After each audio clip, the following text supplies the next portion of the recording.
one of Africa's youngest leaders, has just pulled off one of the biggest oil agreements in the continent's history. Burkina Faso's Captain Ibrahim Traoré has signed landmark $75 billion crude oil partnership with India, a deal that many observers believe could reshape Africa's economic future. For decades, Burkina Faso, a small, landlocked West African nation, has been associated more with poverty, political instability, and foreign influence than with global opportunity.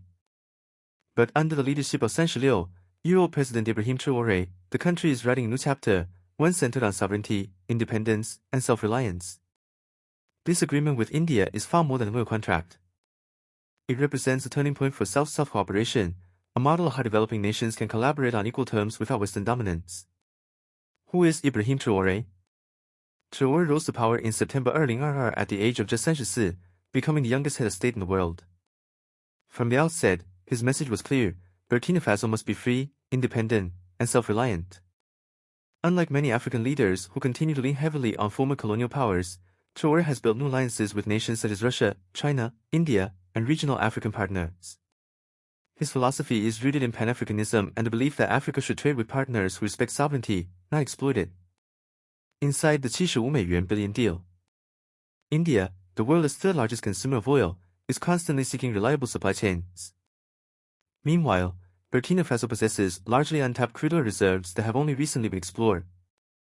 Under the agreement, India will invest in oil exploration, drilling technology, infrastructure, and domestic refining capacity within Burkina Faso. In return, India secures long-term crude oil supply contracts to fuel its fast-growing economy. For Burkina Faso, the impact is immense. The project promises tens of thousands of new jobs, modern infrastructure, pipelines, storage facilities, and roads, and billions in tax revenues and royalties. With a GDP of just $20 billion, a $75 billion oil deal is nothing short of transformative. Why India, not the West? The choice was strategic. India's history as a formerly colonized nation gives a perspective many Africans find relatable.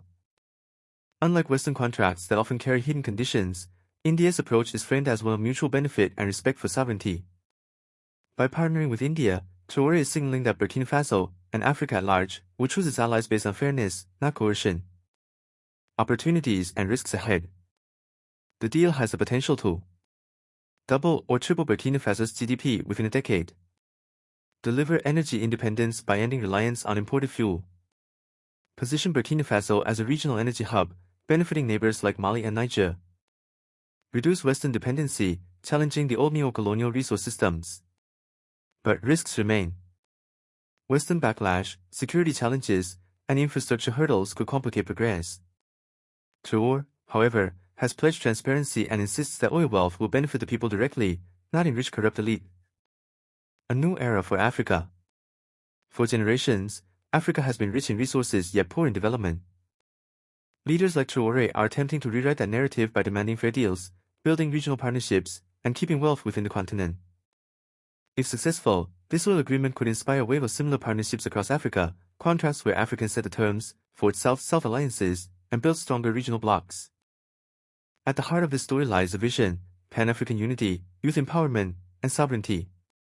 Ibrahim Traoré's $75 billion oil deal is not only about energy, it is about hope, courage, and the rebirth of African independence. Burkina Faso may be small, but under Traoré's leadership, it is proving that Africa can stand tall and negotiate as an equal on the world stage.